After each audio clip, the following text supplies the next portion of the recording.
Morning student, हम लोग class 10th math पढ़ रहे हैं, एक्सरसाइज 1.3। इससे पहले वाले वीडियो में आप लोग परमेय संख्या अपरमेय संख्या के बारे में बहुत अच्छे से अध्ययन किए थे और आज उसी से रिलेटेड कुछ क्वेश्चन सॉल्व करेंगे।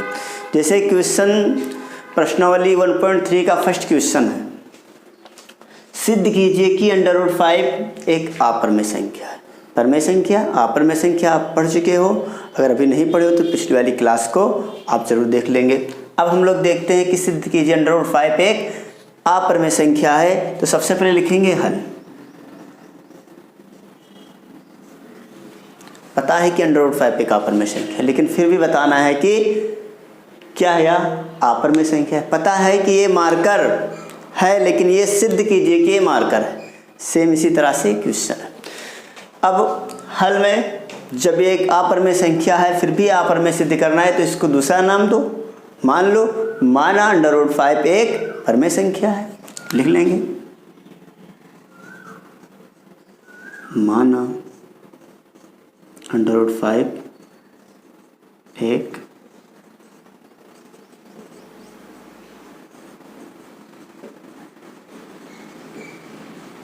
परमेय संख्या, एक परमेय संख्या है। अगर ये परमेय संख्या है तो इसे P/Q के रूप में लिख सकते हैं या A/B के रूप में। माना √5 बराबर A/B या P/Q। A/B क्या है आपको पता है, जहां B ≠ 0, हर कभी 0 नहीं होगा, तथा A और B पूर्ण संख्याएं हैं, तथा A और B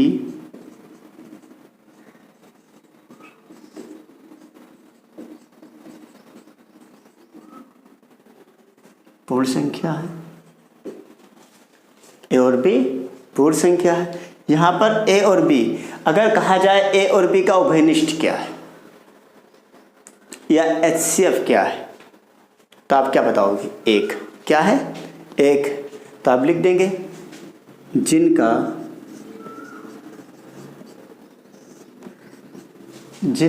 एक के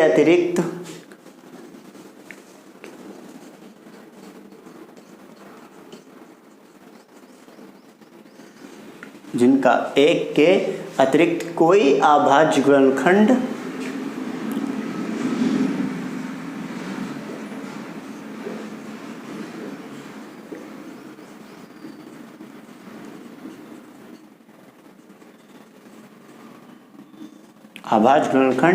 सार्वनिष्ठ नहीं।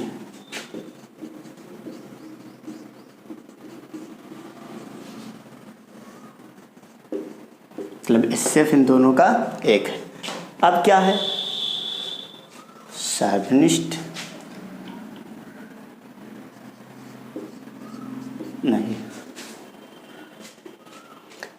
अब हम लोग देख लेते हैं जिनका एक के अतिरिक्त कोई अभाज्य गुणनखंड सार्वनिष्ठ नहीं है। यहां नहीं कर दीजिए, नहीं। समझ में आ गया? अब क्या है? अब अगर √5 परमेय संख्या है, ये पता है √5 परमेय संख्या है, तो A/B के बराबर होगी। कर देंगे A/B। यहां पर तो चौगुणा अगर कर दो तो A बराबर, या ऐसे लिख लो B√5 A को आगे ले आओ तो A बराबर B√5। दोनों पक्षों का वर्ग कर दो, क्योंकि √5 है, ये तो परमेय होगा नहीं, जब 5 होना चाहिए। तो क्या वर्ग करने पर √ हट जाएगा तो ये परमेय संख्या हो जाएगी। दोनों पक्षों का जब वर्ग करोगे आप तो ये A² ये 5B² हो जाएगा। A² बराबर 5B² हो गया। इसको मान लो समीकरण 1। यहां पर क्या मिला? जो 5B² है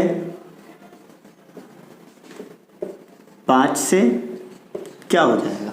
5B² 5 से विभाज्य है, डिवाइड हो जाएगा, 5 से विभाज्य है। तो आपको पता है कि ए स्क्वायर बराबर 5b स्क्वायर है। अगर 5b स्क्वायर 5 से विभाज्य है तो ए भी बराबर, ए भी 5 से क्या हो जाएगा, विभाज्य हो जाएगा। ए स्क्वायर 5 से विभाज्य है।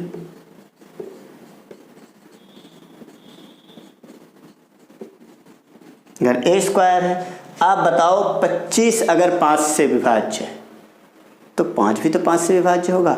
अगर 100 5 से विभाज्य है तो 10 भी तो 5 से विभाज्य होगा। इसी प्रकार अगर ए स्क्वायर मतलब 10 का स्क्वायर 100 5 से विभाज्य है तो 10 भी 5 से विभाज्य होगा। इसी प्रकार ए भी क्या है, 5 से विभाज्य।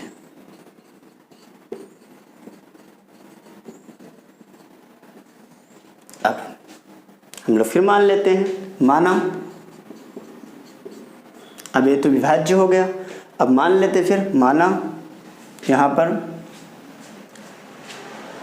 समीकरण 1 ए स्क्वायर बराबर 5b स्क्वायर माने थे, यहाँ पर मान लेते हैं ए को, माना ए बराबर 5 से, ए बराबर 5 से एक बार मानेंगे।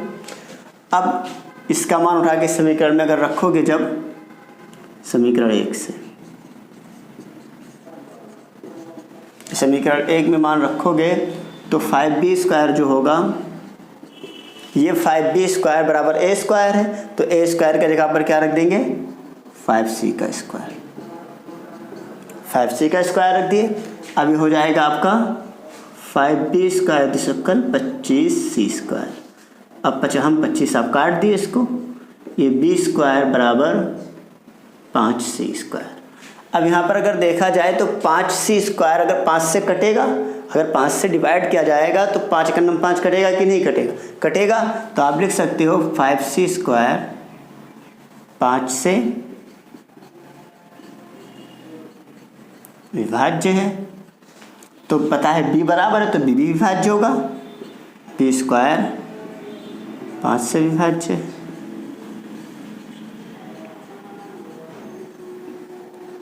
पाँच से विभाज्य है। अगर b स्क्वायर 5 से विभाज्य तो b भी 5 से विभाज्य है।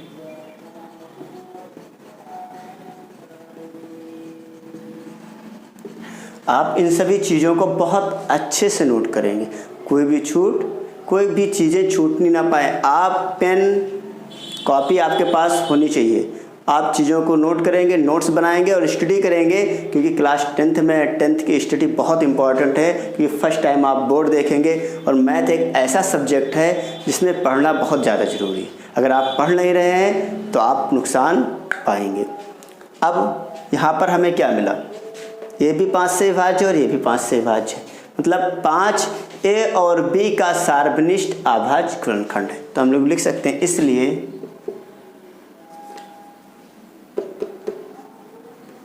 5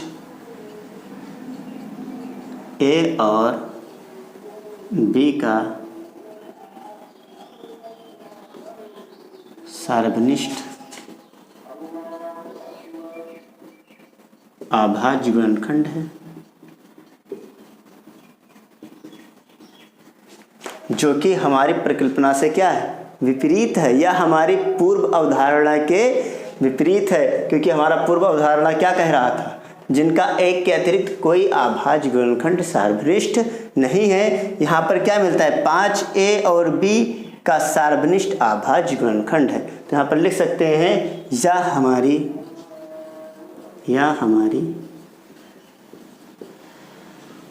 पूर्व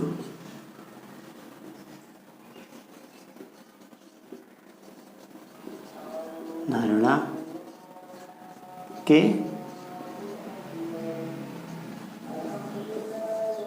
विपरीत है, इसलिए √5 एक अप्रमेय संख्या। तो यह था क्वेश्चन नंबर 1, इसे आप नोट करेंगे। अब हम लोग चलते हैं क्वेश्चन नंबर 2 की ओर। क्वेश्चन नंबर 2 कह रहा है, सिद्ध कीजिए 3 + 2 √5 एक अप्रमेय संख्या है। फिर वैसे ही लगाएंगे, ऐसे अगला क्वेश्चन लगाए हैं। मान लेते हैं, माना 3 + 2 √5 एक परमेय संख्या है,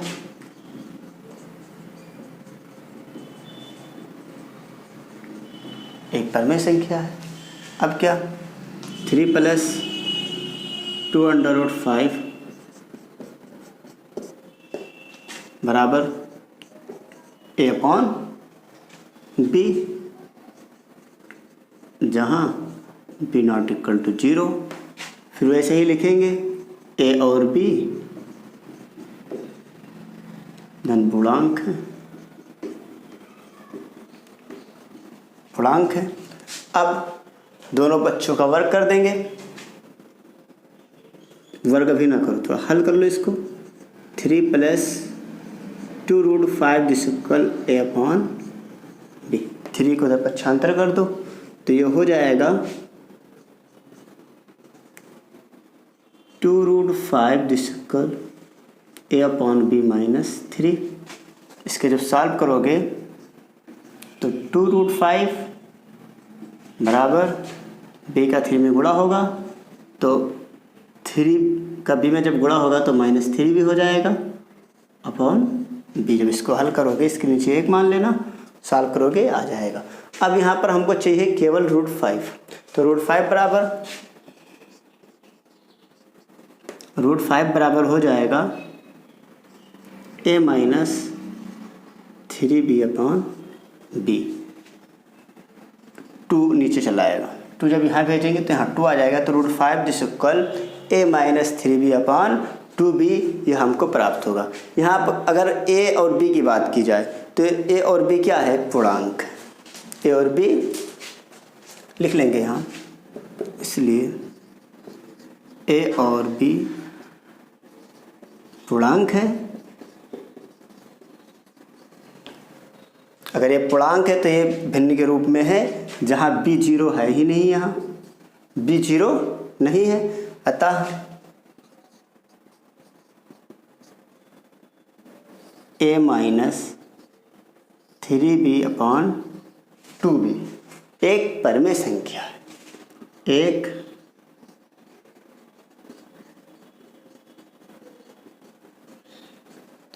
परमेय संख्या ये प्राप्त हुआ।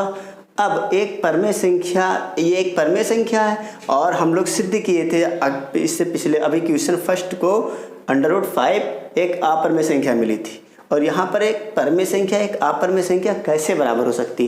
तो आप लिख सकते हो, अब एक अपरमेय संख्या और एक परमेय संख्या बराबर दिख रहे हैं यहाँ, एक परमेय संख्या और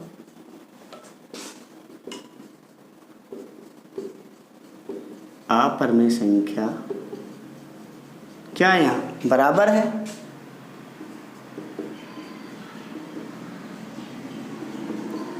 परमेय संख्या और अपरमेय संख्या बराबर है, जो कि संभव नहीं है, क्योंकि परमेय संख्या और अपरमेय संख्या कभी बराबर नहीं हो सकते। तो लिख दो, जो संभव नहीं। अतः यह हमारी पूर्व धारणा के विपरीत है। अतः यह हमारी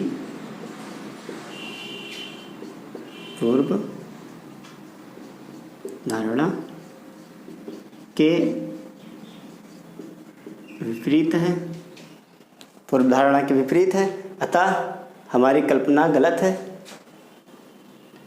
इसलिए हमारी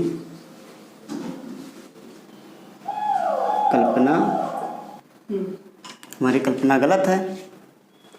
3 प्लस, इसलिए 3 + 2√5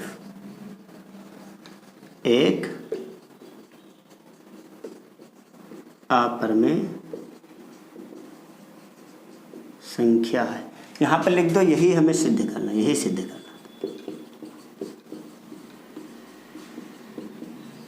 तो आपका क्वेश्चन नंबर 2 प्रूव हो गया। आप क्वेश्चन नंबर 1 और 2 को सॉल्व करेंगे। और एक बात को याद रखेंगे, क्योंकि यूट्यूब के माध्यम से आपको निःशुल्क शिक्षा दी जा रही है, तो आपका कर्तव्य है कि आप कंप्लीट वीडियो को देखें और अपने दोस्तों को क्लास 10th में जो हैं उनके पास शेयर करें। अगर आप सब्सक्राइब अभी नहीं किए हैं तो सब्सक्राइब भी करें। वीडियो समझ में आई हो तो लाइक करें और वीडियो पुनः दोबारा देखें। धन्यवाद।